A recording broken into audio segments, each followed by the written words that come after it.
Hey everyone, your friendly fast-talking Shadow Strider is here with another Monster Hunter World Iceborne video. Today I will show you my current blast damage build for the Charge Blade, which I use primarily for farming the endgame boss of the expansion and any monster which is weak to blast damage.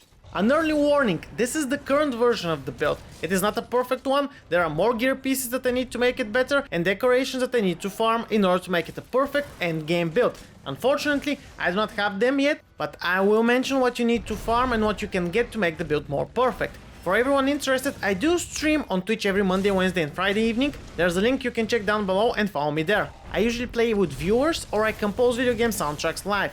The majority of the build will require you to farm Brachydios. But the good thing is that in its initial current state, the build is very good for farming Ishvara, the final boss, and is relatively easy to obtain. I'm saying relatively easy because Brachydios can be a pain in the ass to solo sometimes, especially when he gets into random fights with other monsters during your missions. You will get the Volatile Blade, Iron Sight Charm, Glider Mantle Plus, Temporal Mantle, Brachydios Helmet Alpha, Artian or Artian Mail Beta, Brachydios Gloves Beta, Artian Belt Beta, and Brachydios Leggings Alpha. The current iteration of the Glider Mantle Plus is probably the best one for me and many people currently in the game. And if you have the normal one, I advise you to upgrade it to the Plus version as soon as you can. It has a 3-minute duration and a 2-minute recharge time, and cannot be exhausted because of combat conditions unless you glide with it. This makes it the longest and easiest to sustain mantle in the game and allows you to use the decorations inside of it to their fullest potential for the longest possible time. And that in turn makes it a good fit for any build, especially for people who do not struggle too much with evading and protecting themselves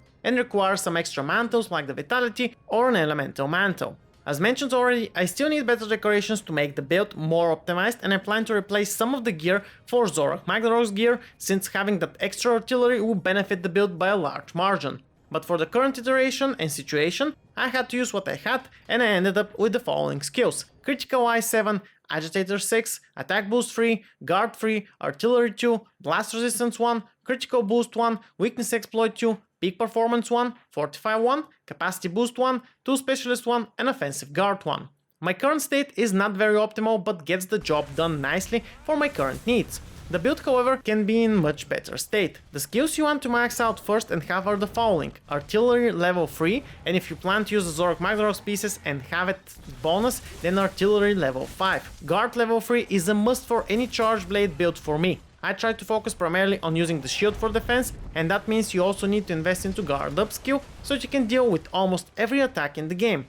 If you have all of those covered, you should focus on maxing out Critical Eye and Weakness Exploit next, to further increase your damage. I would prioritize these two over Attack Boost, because from my initial testing and calculations, the benefits are better than maxing out Attack Boost. Until the damage and gear calculators are updated, we will not know for sure, but if you prefer, you can invest into more attack or into blast attack. The same as my previous Charge Blade build, this one does not have any focus on defensive skills excluding the guard skill. This means you need to be proficient enough to survive through attacks by either guarding or dodging. If you struggle, you can always use a level 4 decoration with attack and fortify to further help you in the hunts.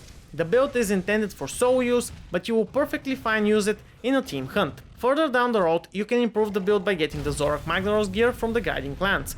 The good thing about this build is that it can help you deal with Ishvara and unlock the Guiding Clans, and you can easily grind with it to get the parts to further expand and improve it. For the final iteration, you would want to have the Zorak Helmet Alpha, Artian Mail Beta, Zorak Gloves Beta, Artian Belt Beta, and Zorak Leggings Alpha alongside a Master's Charm level 4.